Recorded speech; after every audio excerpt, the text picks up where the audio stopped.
बहुत सारे लोगों की तरफ से व्हाट्सएप पे, टेलीफोन पे, मुख्तलिफ जरियों से मुझ तक ये मैसेज पहुंच रहे हैं कि अल्लाह का वास्ता लोग ड्रामों में बे इंतहा दिलचस्पी ले रहे हैं, रो रहे हैं ड्रामे देख देख के। ड्रामे सिनेमा घरों में चल रहे हैं, अपनी पूरी पूरी फैमिली, कई कई किस्तें ड्रामों की, ऐसे जज्बाती हो रहे हैं, ऐसे देख रहे हैं कि जैसे इसके बाद कभी देखना नसीब नहीं होगा। और बड़ी तारीफें, ऐसा ड्रामा, ऐसा ड्रामा, ऐसी फिल्म। तो मेरे भाई ये लग़वियात हैं, ये वो चीजें हैं जिनमें टाइम वेस्टिंग के अलावा कुछ भी हासिल नहीं होता। तो जो लोग इन चीजों में दिलचस्पी ले रहे हैं, अल्लाह के कुरान के मुताबिक उनमें जन्नत की अलामत नहीं पाई जाती। आप ड्रामे देखते देखते कब्र में चले जाना, ये ड्रामे आपको अल्लाह की जन्नत से हमेशा के लिए महरूम कर सकते हैं। आप कह सकते हैं इंटरटेनमेंट है ना, तो याद रखो एक इंटरटेनमेंट जायज होती है जो आपकी सेहत के लिए अच्छा जरिया बनती है, आपके दिमाग को फ्रेश करती है। एक इंटरटेनमेंट वो होती है जो आपके जज्बात से खेला जा रहा हो और आपको गलत मैसेज दिए जा रहे हो। ड्रामों से, फिल्मों से आज तक कोई सीधे रास्ते पे नहीं चला। इन ड्रामों ने, इन फिल्मों में ने हमारे फैमिली सिस्टम को तबाह कर दिया है। कैसे कैसे ड्रामे दिखाए जा रहे हैं। तलाक देने के बाद बीवी उसी घर में रह रही है। आप बताओ, जब हमारी बच्चियां ये चीजें ड्रामों में देखेंगी तो तलाक का जो इस्लाम ने कॉन्सेप्ट दिया उसका वो तबाह हो जाएगा कि नहीं हो जाएगा। बार बार ड्रामों में हलाला दिखाया जा रहा है, हलाला। तो क्या मैसेज जाएगा उन जवान लड़कियों और लड़कों को जो ये सब चीजें देख। मुझे एक बात बताओ, मेरे एक दफा बयान शुरू हुए, कुछ वक्त मैंने तलाक का जायज तरीका बयान किया था, इस्लाम में जायज तरीका किया है। मैंने 2-3 किस्तें रिकॉर्ड करवाई, कंप्लीट किया, उसके बाद 1 साल तक मौजू नहीं छेड़ा। लोगों ने मुझे कहा दोबारा, मैंने कहा नहीं, क्योंकि एक चीज को जब बार बार लोग सुनते हैं तो चाहे वो सही सेंस में भी सुने, उनकी नजर में वो चीज हल्की हो जाती है। मैंने कहा बार बार एक टॉपिक छेड़ूंगा तो ऐसा ना घर में तलाकें शुरू हो जाएं। समझ में आ रही है बात? ओ भाई, एक चीज किताब की हद तक शरीयत ने बता दी, एक दफा बता दी, बार बार उसी को, तो क्या होता है, आप एक चीज को बार बार जब सुनोगे तो जो चीज इंसान बार बार सुनता है जबान पर वो हल्की हो जाती है। मैंने कहा इससे घरों में तलाक का रेशो बढ़ने का खतरा कम नहीं होगा, एक चीज को बार बार रिपीट किया जाए। तो बताओ, ड्रामों में बार बार तलाक दिखाई जा रही है कि नहीं दिखाई जा रही है? फला की फड्डा हुआ, उसने उसको तलाक दे दी, डिवोर्स पेपर भेज दिए, वो तलाक दे, वो उसने वहां शादी कर ली, उधर तलाक ले ली, उधर आ गई, वो हलाला हो गया, फलाना हो गया, ढिमकाना हो गया। जब ये चीजें घरों में चलेंगी, आपको कितना ही अच्छा ड्रामा लगे, तो याद रखो आपकी नस्लें तबाह हो जाएंगी। माए बच्चियों को सिखाती थी, बेटा डोली जा रही है तो अब जनाजे की खटोली आएगी वापस। बताते थे नहीं बताते थे? हम तो बचपन में सुनते थे, भाई डोली जा रही है अब जनाजे की खटोली आएगी, तलाक लेके नहीं आना। हाँ, जहां जायज तलाक है हम तो कहते हैं कि वो जायज है, उसमें इतना जुल्म जायज नहीं है कि बच्ची को बेड़ा गर्क कर दिया फिर भी आप अलग। लेकिन उसूल तो यही है ना कि ये बुरी चीज है। जब बार बार कल्चर में ये चीज दिखाई जाएगी, शौहर ने थप्पड़ मारा बीवी को, वो अदालत चली गई खुला लेने के लिए। हर घर में थप्पड़ भी होता है, हर घर में गाली गलौज भी होता है, ये तो नॉर्मल चीज है। थप्पड़ मारना सही नहीं है, अच्छा काम नहीं है कि शौहर बीवी पे हाथ उठाए, लेकिन सब कुछ होता है घरों के अंदर, वो बाद में सब सेट हो जाता है। लेकिन ड्रामों में जब दिखाया जाएगा शौहर ने बीवी पे थप्पड़ उठाया, हाथ उठाया और वो चली गई अदालत से खुला लेने, तो कल किस मर्द ने गुस्से में किसी औरत पे हाथ उठा लिया तो अदालत का दरवाजा नहीं खटखटाएगी क्या? उस थप्पड़ की तलाफी 100 दफा हो सकती है, मर्द मना सकता है, लेकिन अदालत से जब डिवोर्स होगी उसकी तलाफी नहीं होगी। मर्द के दिल में नफरत पैदा होगी, इससे मुझसे तलाक क्यों मांगी, क्यों गई है डिवोर्स लेने के लिए, बच्चे तबाह बर्बाद हो जाएंगे। तो इन ड्रामों से फैमिली सिस्टम को जोड़ा नहीं जा रहा, जोड़ के नाम पे तोड़ा जा रहा है। और मैंने अपने दोस्त से पूछा, मैंने कहा ये चीजें तो फिल्मों में पहले ज्यादा दिखाई जाती थी, तो ड्रामों पे इतना शोर क्यों? उन्होंने एक बड़ी पॉइंट की बात की। उन्होंने कहा कि फिल्मों में जो चीजें दिखाई जाती हैं वो नॉर्मल माहौल से हटकर होती हैं। ड्रामे का मतलब ये होता है कि जो घरों में हो रहा है वो दिखाया जाए, इसको लोग ज्यादा अडॉप्ट करते हैं। कोई आवाज उठाने वाला नहीं है, ना हुकूमत कंट्रोल कर रही है, ना कोई कैमरा वाले इस पर कोई नोटिस ले रहे हैं। सिनेमा घरों में चलना शुरू हो गए, सुबह शाम इतने क्लिप मुझे लोग भेज रहे होते, ये वाला मुफ्ती साहब ये सीन देखिए, बड़ा टाइट सीन है। क्या हो गया तुम्हें, पागल हो गए हो तुम भाई, क्या हो गया है? मैं अपने दोस्तों से कहता हूं, मैं मीटिंगें करता हूं बुला बुला के कि यार टाइम की बड़ी कमी है, मेरा सारा दिन इसी में गुजरता है यार, बहुत सारे काम करने टाइम नहीं मिल रहा। जब रात को सोने के लिए लेटता हूं तो निदामत के साथ, अल्लाह की कसम मेरी ये हालत है कि यार आज बहुत सारे काम करने थे मगर आज भी रह गए। हम हैरान हो रहे हैं, आप 2-2, 3-3, 4-4 घंटे कैसे टीवी के सामने बैठ जाते हो? टाइम कहां से आ रहा है आपके पास? इतना टाइम होना इसकी अलामत है आपका दुनिया में कोई विजन है ही नहीं। जिसका कोई हदफ होता है उसके पास इतना टाइम नहीं होता। तो ये जो ड्रामा फिल्मों में टाइम जाया किया जा रहा है ना, खुदा की कसम मौत के वक्त हसरत का सबब बनेगा।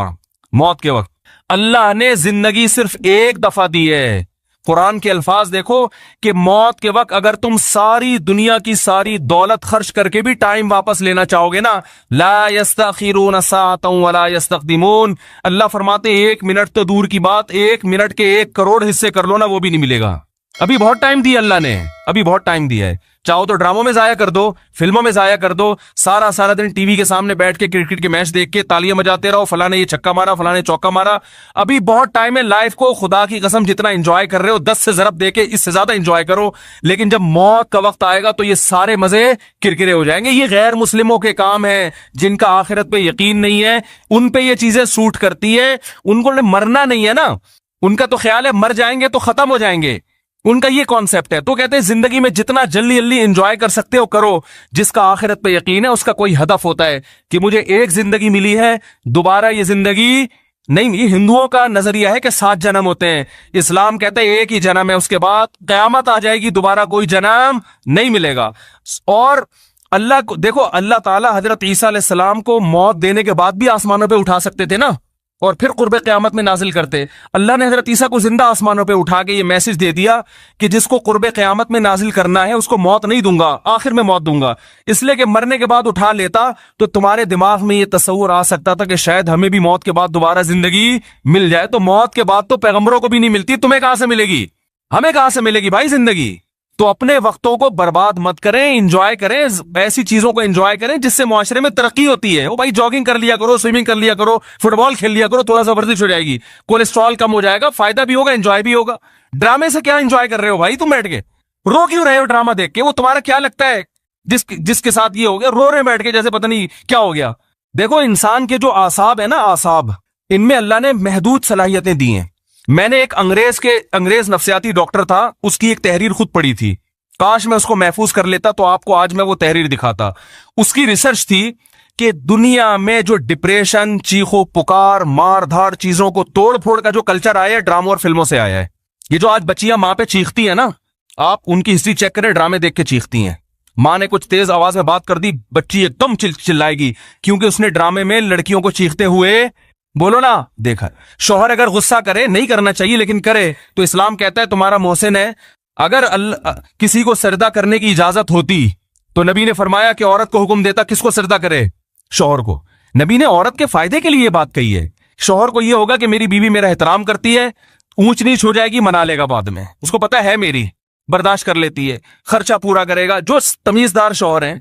लेकिन अगर वो इसको गुस्सा आया हुआ है और उसने आगे से ईंट का जवाब पत्थर से दे दिया, तो घर चलेगा?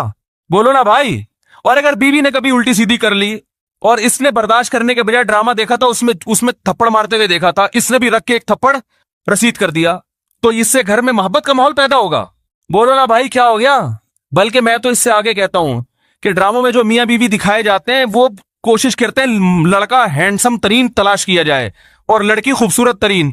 उस जोड़े को देखकर तो वैसे ही कोई मर्द को अपनी बीवी अच्छी नहीं लगती और औरत को अपना शौहर अच्छा नहीं लगता। कहते हैं मियां तो ऐसे होते हैं, क्या मखनचू अब्बा ने मेरे मत्थे लगा दिया है। एक साहब मुझे कहते हैं मुझे बीवी अच्छी नहीं लगती, मैंने कहा फिल्में देखना छोड़ दो, अच्छी लगेगी तुम्हें। हाँ, जिस गरीब के सामने सुबह शाम कोरमे कबाब घूम रहे हो उसे घर की दाल अच्छी लगेगी? बोलो ना भाई। ये तो सबसे पहला नुकसान है। तो यही उन लोगों के काम है जिनका आखिरत पे यकीन नहीं है, इनसे हमारा घर तबाह। ड्रामे वालों का विजन ये नहीं होता कि घरों के माहौल को अच्छा करना है, ड्रामे का विजन ये होता है कि पैसा कमाना है। हर वो चीज जो मार्केट में चलेगी उससे पैसा आएगा। तो मार्केट में नेगेटिव चीजें ज्यादा चलती हैं। मेरे क्लिप में देखो, मैंने यूट्यूबर्स को अभी कुछ कंट्रोल किया है, पूरे बयान माँ बाप के हुकूक पर, बीवी बच्चों के हुकूक पर चल रहा है, अल्लाह उसके रसूल के हुकूक पर। दरमियान में एक लतीफा आ गया, लतीफा सबसे ज्यादा हिट होता है, समझ रहे हैं ना। तो लोगों को तो एंटरटेनमेंट चाहिए, वो मुस्बत चीजें कम चलती हैं। तो अगर देखो एक तैयब उर्दुगान है ना, तुर्की का सदर, मैं ड्रामों को जायज नहीं कहता, लेकिन उसने भी ड्रामे बनाए। मैं नहीं कहता कि वो देखना जायज है, लेकिन फिर भी एक विजन तो रखा ना उसने जहन में कि खिलाफत उस्मानिया का सही तस्वुर दिखाना है, फैमिली सिस्टम को जोड़ना है। अभी तैयब उर्दुगान की एक स्पीच हमने सुनी, उसने कहा कि अपनी कौम को तरगीब दे रहा कम उम्री में शादियां करो। क्या तरगीब दे रहा अपनी कौम को? कम उम्री में शादियां करो। हमने अपनी नस्ल को बढ़ाना है कि तुर्की को अफरादी कुव्वत चाहिए। जब नस्ल बढ़ेगी तो हमें फौज में जवान ज्यादा मिलेंगे, हमें साइंसदान ज्यादा मिलेंगे, हमें ताजिर ज्यादा मिलेंगे, तुर्की मजबूत होगा। एक विजन होगा तो ऐसी तकरीर करेगा। विजन नहीं है तो आपका मकसद सिर्फ दौलत, पैसे कमाना, मगरबी ताकतों को खुश करना, तो वो पैसे तो इन ड्रामों ने बहुत कमाए। लोग कह रहे हैं बड़ा करोड़ों अरबों रुपए का बिजनेस कर लिया ड्रामे ने। मैं कहता हूं भाई बिजनेस अरबों रुपए का कर लिया मगर कल्चर का बेड़ा गर्क कर दिया। तो बिजनेस तो मेरे भाई चर्स बेचने वाला जितना अच्छा करता है ना, हीरोइन बेचने वाला, चर्स का बिजनेस ज्यादा अच्छा ही है हीरोइन का। बताओ। अबे ये गुटके वाले तो बेचारे, इनका कोई बिजनेस है जो गुटके की दुकान खोल के बैठे हुए हैं? ये तो खुद दूसरे जो गुटके उधार मांग के खा रहे होते हैं। चर्च करोगे तो ज्यादा पैसा, और अगर हीरोइन पे आ गए अरबपति बन जाओगे।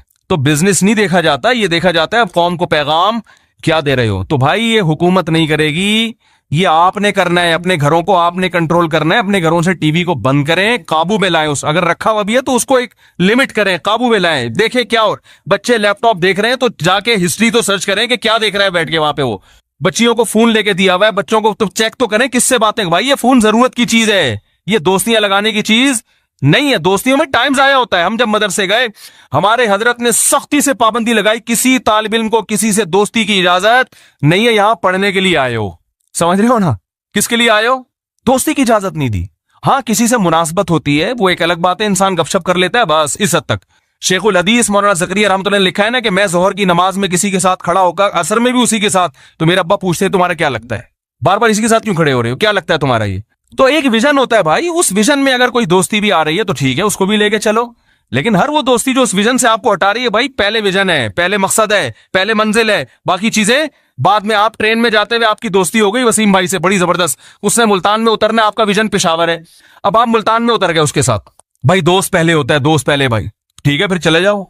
ये अगर इतना अच्छा है तुम्हें अपने घर में बिठा लेगा और चाय पिला के सारी जिंदगी वही ठिकाना दे देगा तो चले जाओ। अगर आपको पता है इतना लिफ्ट ये दोस्त नहीं कराएगा तो भाई बहन बहुत अच्छी दोस्ती थी, अस्सलाम वालेकुम, पतली गली से निकलो बस।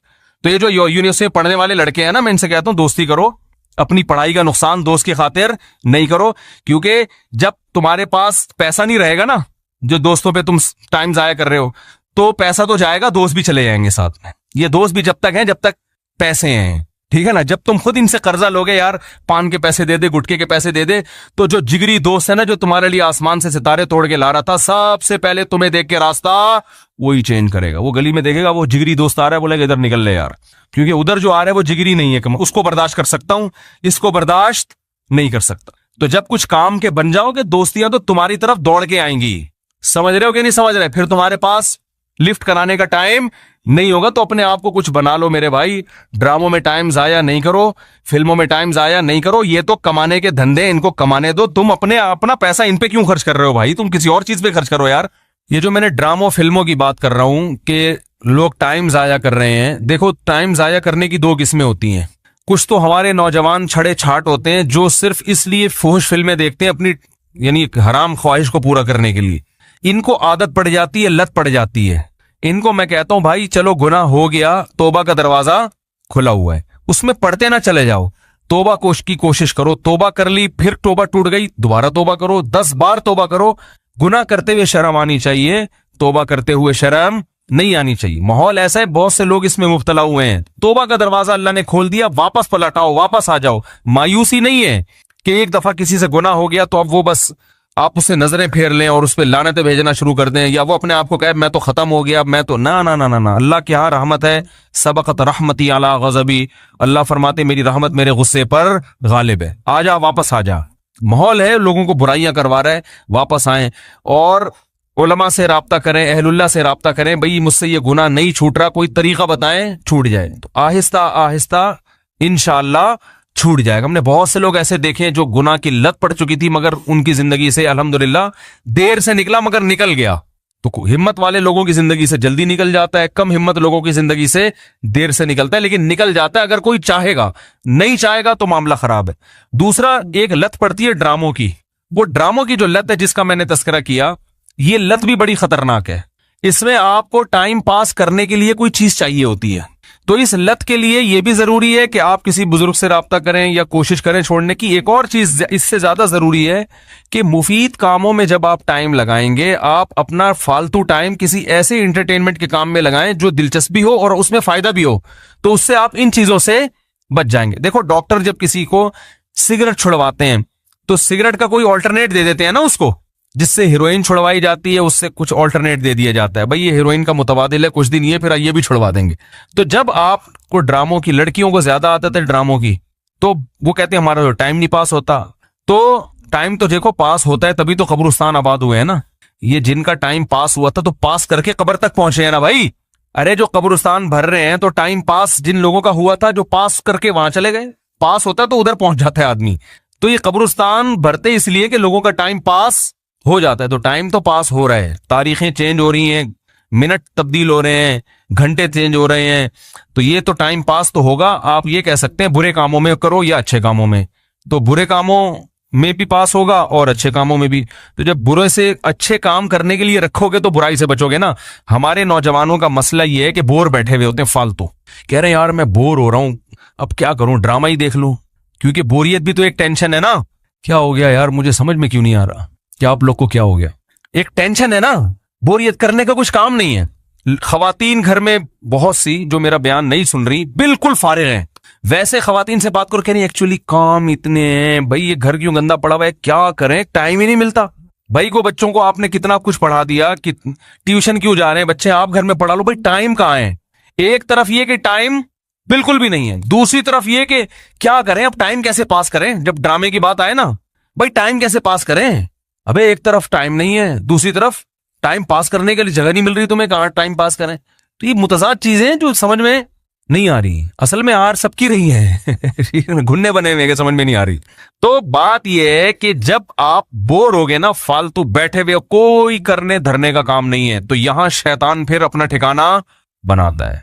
शैतान कहता है बंदा बिल्कुल फारिग बैठा हुआ है, बोर भी हो रहा है, इसको इंटरनेट पे ले जाके बिठा दो, ये देख ले तू, अपनी हराम ख्वाहिश पूरी कर ले, या ये ड्रामा देख ले, बड़ा ड्रामा चल रहा है, सारी दुनिया से तारीफें सुनी हुई हैं।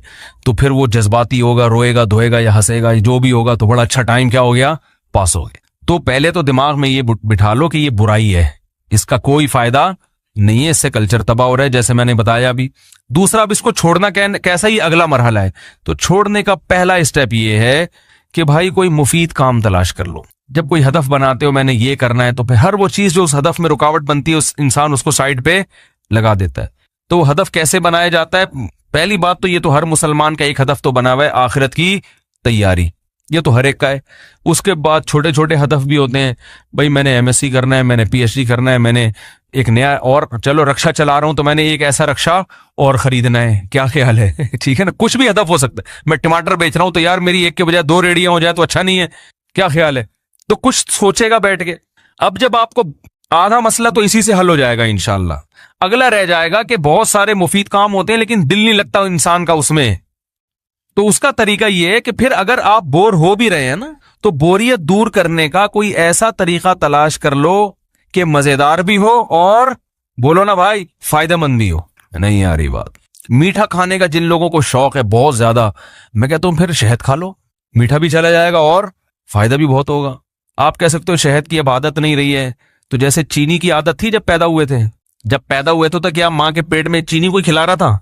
वो भी तो अम्मा ने आदत डाली ना। तो जैसे खाने से चीनी की आदत पड़ गई, तो शहद खाने से कुछ दिनों में चीनी गंदी लगेगी, शहद अच्छा लगने लगेगा।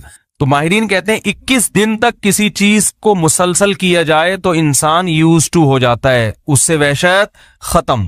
तो जो चीनी छोड़ना चाहते हैं ना, उनको मैं कहता हूं 21 दिन शहद खाओ, 21 दिन के बाद चीनी गंदी लगेगी, शहद अच्छा लगना शुरू हो जाएगा। तो 21 दिन तो कंट्रोल कर लो ना भाई, पूरी जिंदगी तब्दील हो रही है। अब आप कह सकते हैं शहद के पैसे नहीं है, तो फिर जिस चीज के पैसे हैं वो खाना शुरू कर दो ठीक है ना, गुड़ खा लो। तो वो तो एक अलग, ये सोच लो जिस टाइम पे ड्रामा देखते हैं ना, उस टाइम पे बैठ के ये सोच लें कि कितने पैसे हैं और इसका ऑल्टरनेट क्या कर सकता हूं मैं। तो ये सोचने में टाइम लगाएं। फिर भी मैं कहता हूं जायज एंटरटेनमेंट की तरफ आ जाओ।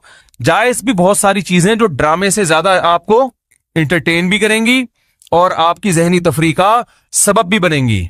घुड़सवारी कर लो, पिकनिक, बेगम को गाड़ी में बिठाओ, या गाड़ी नहीं है तो रक्षा लो, नहीं तो पैदल निकल लो अगर रक्षे के पैसे भी नहीं है। बीवी बच्चों को लेके कहीं चले जाओ यार घूमने फिरने। बेगम बोल रही है सैनमा घर जाना है, बोले सैनमा घर के अलावा जहां बोलेगी ले जाऊंगा मैं। चमुनी आपस में मिलने चलते हैं, चलो आज, ठीक है ना ठीक है, आज तुम्हारी फुप्पो के घर चलते हैं, आज तुम्हारे अब्बा की खैरियत पूछने चलते हैं। नहीं तो वैसे आउट, चलो बेगम जो पैसे हमें वहां खर्च होते हैं ना, सैनमा घर में जितने टिकट है उससे डबल पैसे तुम मुझसे वैसे ही ले लो। लेकिन ये वो इतनी आजकल बेगम में मालदार हो गई है, खुद जॉब करेंगे नहीं, ये तो हमें इन चीजों की। मैंने एक वो बयान किया था कि अगर मर्द बीवी पे कभी गुस्सा करता है तो उसकी तलाफी भी हो सकती है, अदालती खुला में हो मामला चला गया तो तलाफी का दरवाजा बंद। तो मैंने कहा जैसे कभी गुस्से में ये कर दिया वो कर दिया तो चलो यार आज बेगम को पिज़्ज़ा खिला दें। उस पर खातून ने लिखा था ये पिज़्ज़े वीज़े हमारे लिए कोई वैल्यू, मैं तो हर तबके में बयान कर रहा हूँ ना, गरीबों में भी अमीरों में भी। तो वो जो अमीर खातून है उनके लिए तो पिज़्ज़े की कोई वैल्यू, वो कहें तू बता तूने कितने पिज़्ज़े खाने हमसे बता, है भाई। तो हर चीज हर एक के लिए नहीं होती, वो तो गरीबों के लिए था ना, बेचारों के लिए, उनके लिए तो बेचारे गरीब आदमी के लिए तो बर्गर पिज़्ज़े की बड़ी वैल्यू, उसकी जेब में पैसे कहाँ होते हैं। तो उन खवातीन को ये नहीं इतना ख्याल हुआ कि ये ताना देने के बजाय आप ये सोचो कि मुफ्ती साहब का बयान हर तबका सुनता है, तो खाम खामे ताना देना ये तो तकब्बुर है ना, ये अल्लाह को पसंद नहीं है। तो इसकी तलाफी हो सकती है, स्विमिंग सीखो, घुड़सवारी सीखो, कराटे क्लब में एडमिशन ले लो, जिम जाया करो, डंट वंट पेला करो वहां बैठ के, ठीक है ना, फिर खाओ पियो जान बनेगी, जॉगिंग करो। इनमें अल्लाह ने खुदा की कसम ज्यादा मजा रखा है। हमें याद है जिस दिन हम सुबह अच्छी तरह जॉगिंग करें सारा दिन ऐसा हंस खेल के गुजरता है कि मजा आता है। उस वक्त तो आदमी को तकलीफ होती है क्या हो रहा है, सांस फूल रहा है। इन चीजों में ज्यादा लज्जत रखी है अल्लाह ताला ने। अल्लामा इब्ने हजम एक बहुत बड़े मुहद्दिस हैं, उनको जेल हो गई थी हुकूमत में, तो वो ना जेल में कैद थे, तो एक इल्मी मसला सोच रहे थे हल करने के लिए, वो हल हो नहीं रहा था, जेल में टाइम बहुत होता है ना। तो वो उन्होंने अपनी तारीख में लिखा है कि जब क्या हुआ कि सुबह ना अल्लाह ने मेरे दिल में वो मसले का जवाब डाल दिया और वो मसले की तहकीक हो गई। कहते हैं इतने में कैदी वो जेल का जो दारोगा है वो आया, उसने कहा कि आपकी रिहाई का फैसला कर दिया है। कह रहे मुझे समझ में नहीं आ रहा था, मुझे रिहाई की खुशी ज्यादा हो रही है या जो मेरा इल्मी मसला हल हुआ उसकी खुशी ज्यादा हो रही है। तो इल्म का ज़ौक़ एक दफा इंसान पैदा कर ले, किताबों से मुनासबत पैदा कर ले, तो ड्रामों की लज्जत बोलो भाई भूल जाएगा। जिनका दिमाग रिसर्च करने वाला होता है ना, उनको रिसर्च में मजा आता है। हमें अपना पता है, हम जब किसी मसले पे बैठ के रिसर्च कर रहे हो ना और उसमें फिर वो तहकीक होती चली जाए, इतनी खुशी होती है कि क्या बताऊं मैं, ऐसा मजा आता है यार, खानदानी काम हो गया आज, ठीक है ना। तो मुफीद चीजों में दिलचस्पी लेंगे तो पैदा होगी ना। देखो जब ये Pepsi company, Pepsi Coca Cola तो चल रही थी, जब ये ड्यू नई नई आई है ना, जब ये हमें याद है बचपन में जब ये ड्यू आई ना, ड्यू जो है ना कोल्ड ड्रिंक, तो ये कंपनी वाले फ्री में बांट रहे थे। तो मैंने किसी से पूछा, मैंने कहा यार ये फ्री में क्यों बांट रहे हैं? उन्होंने कहा टेस्ट गेन करने के लिए। पहली दफा में कोई अपने पैसों से नहीं खरीदे, पहले चस्का डालो। पहली दफा में तो ऐसा लगेगा खांसी का शरबत है क्या है, जब फ्री में तो पी लेता है इंसान, खांसी का शरबत भी पिलाओगे ना, हमारी कौम को फ्री की माशाल्लाह ऐसी आदत है, तेजाब पिला दोगे वो भी पी लेगी, वो जो फ्री में मिल रहा है ना, तो बशर्ते कि उससे इलाज भी फ्री में हो रहा हो। तो वो मैंने पूछा लोगों से ये क्या हो रहा है, उन्होंने कहा असल में टेस्ट को ना गेन करना पड़ता है। जो चीज कभी ना खाई हो तो आहिस्ता आहिस्ता खा के फिर उसका चस्का लगता है। तो कंपनियां पहले ये चाय जब आई ना हिंदुस्तान में तो फ्री में बांटती थी, गोरों की कंपनियां फ्री में चाय बंटती थी। लोग शुरू में तो मुंह बना बना के पीते थे, उसके बाद ऐसा चस्का लगा, रोटी खत्म हो जाए लोग पागल नहीं होते, चाय ना मिले पागल हो जाएंगे, रोडों पे निकल आएंगे। तो ये हाल हो गया है। तो भाई जब चाय जैसी चीज और ड्यू जैसी चीज जो सेहत के लिए 100% नुकसानदेह है, उसके चस्के लग सकते हैं, तो अच्छी चीजों में चस्का नहीं लग सकता क्या? तो कुछ दिन किताबों में जाओ, किताबें पढ़ना सीखो, मुताला करना सीखो, सीरत को पढ़ो, कुरान की तफसीर पढ़ो, उलमा के बयानात सुनो, मुख्तलिफ टॉपिक पर रिसर्च करो, या आप किसी शोबे में हो, यूनिवर्सिटी में हो, फिजिक्स केमिस्ट्री आपका टॉपिक है, उसमें जाके कुछ खुद भी रिसर्च कर लिया करो कभी बैठ के, ठीक है ना। तो आहिस्ता आहिस्ता आपको रिसर्च का ज़ौक़ पैदा होगा। जब पैदा होगा तो भाई फिर ऐसा मजा आएगा कि ये ड्रामे फिल्मों की लज्जत भूल जाओगे आप। तो इसका अपना चस्का है। गालिबन अल्लामा अनवर शाह कश्मीरी रहमतुल्लाह अलैह का वाक़या है, वो बीमार थे तो मुताला कर रहे थे, तो हजरत मुफ्ती मोहम्मद शफी साहब रहमहुल्लाह उनके पास गए, उन्होंने फरमाया बीमारी में आप ऐसा पढ़ रहे हैं? तो उन्होंने कहा भाई देखो बीमारी में मरीज को क्या चाहिए, सुकून चाहिए ना। कहा हाँ। तो कहा मुझे मुताले में सुकून मिलता है, मुझे सुकून अल्लाह ने किस में रखा है? मुताला करने में, स्टडी में सुकून है मेरा। तो जब किसी चीज की आदत डालोगे ना तो इंशाअल्लाह आदत बढ़े। आप कह सकते हो कि स्टडी करना आती नहीं है हमें, बाज लोग ऐसे जिनकी इंग्लिश या उर्दू अच्छी नहीं है, तो इंग्लिश या उर्दू अच्छी कर लो, कोई टीचर आए कर लो, किसी इंस्टीट्यूट में एडमिशन ले लो, यार मुझे उर्दू किताबें नहीं समझ में आ रही है, मुझे इंग्लिश नहीं समझ में आ रही, तो मैं पढ़ लूं। तो जब सीख जाओगे तो ऐसे ऐसे लोगों को हम जानते हैं, रक्षा चलाते थे, एक लफ्ज नहीं आता था, तो उनको किसी ने गाइड किया कि यार ये सीख लो, ऐसी इंग्लिश फटफट बोल रहे हैं, आदमी हैरान हो जाए, ये रक्षा चलाता था, इंग्लिश देखो माशाल्लाह। फिर उर्दू ऐसी खानदानी के मिर्जा गालिब भी आए तो हैरान हो जाए, यार ये क्या हो गया। तो हर चीज सीखने से भाई, जब रक्षा चलाना भी तो सीखा है ना, इसका मतलब सीखने के मैनर्स आपने मौजूद हैं, तो कहीं भी कुछ भी सीखोगे। इंसान में बड़ी फ्लेक्सिबिलिटी है। देखो यूट्यूब पे मैं कभी कभी जापानियों की कलाबाजियां देखता हूँ, चाइना और जापानी ना, ये कलाबाजी है, ये उधर से आ रहा है, उधर से ये घुमा गया, आदमी हैरान होता है ये इंसान है, बंदर है, क्या है ये, लंगूर है, क्या है। तो क्या उसने सीखा ना, तो सीख के आदमी पता नहीं क्या क्या बन जाता है भाई। सही है ना। तो हम तो ये लंगूर की तरह उछलने कूदने को अच्छा नहीं समझते, कि सीखना था तो कोई और कुछ सीख लेता। खलीफा हारून रशीद के दौर में एक आदमी ने कहा कि मैं ऐसा निशाना लेता हूं, वो ना सुई को ना तीर की तरह फेंकता था और सुई के नाके से गुजार देता था, सुई के नाके, इतना निशाना था। हारून रशीद ने कहा इसको 10 दिरहम भी दो और 10 चित्रौल भी लगाओ इसके। अबे ये क्या, दिरहम दे तो चित्रौल क्यों, चित्रौल तो दिरहम क्यों? उसने कहा दिरहम तो इसलिए दे रहा हूं कि मेरे दरबार में आया है, अपने कलाकारी दिखा के उम्मीद लेके आया कि पैसे मिलेंगे, तो बादशाह के लिए ये अच्छा नहीं है कोई उम्मीद लेकर आए और उसको पैसे ना मिले, हमारी सखावत के ये खिलाफ है, तो पैसे मिलेंगे। चित्रौल इसलिए कि तू कमबख्त इतनी तूने मेहनत की होगी इसमें, तो इतना निशाना ठीक करने की तुझे जरूरत क्या थी? जंग में इतने इतने निशाने की, इतना होता है ना खोपड़ी में जाके लग जाए, बस इतना काफी होता है। इतने एक्यूरेसी के लिए कि सुई के नाके से तू सुई गुजार रहा है, इसके लिए तो 15-20 साल कम से कम तूने सारा दिन सुबह शाम यही काम किया होगा, इसलिए उसने चित्रौल लगाए। तो वो उस जमाने में हुक्मरान में कुछ समझदारी थी कि कौम गलत ना जा रही हो। हालांकि इस निशाने का फिर भी कुछ ना कुछ फायदा है, फिर भी फायदा है। जंग में बाज दफा एक्यूरेसी की जरूरत होती है। आज जो चीजें सीखी जा रही हैं, उधर से वो पता नहीं क्या क्या कर रहे हैं, रस्सी टाप रहा है वो ना, रस्सी टाप टाप के 1 सेकंड में इतनी दफा टाप लेता है, तो क्या इससे कौम को क्या फायदा होगा? ब्लेड खा लेता है, यूट्यूब पे एक देगा ब्लेड खा के निकलने को, लोग तालियां, माशाल्लाह ब्लेड खा रहा है भाई। तो हमारी हुकूमत आई तो भाई हम तो सबसे पहले चित्रौल लगाएंगे कि यार तू ब्लेड खा के तू कुछ और काम कर ले। तो देखो, अंग्रेज को फॉलो मत करो, वो बड़े कलाबाजियां कर रहे हैं, ये कर रहे हैं, ये कर रहे हैं, उनका तो दुनिया का कोई मकसद ही नहीं है ना, वो यूं उछल रहे हैं, यूं कूद रहे हैं, उनके जो करने के काम है वो तो फॉलो कर नहीं रहे, जो उन्होंने अच्छे काम किए हैं।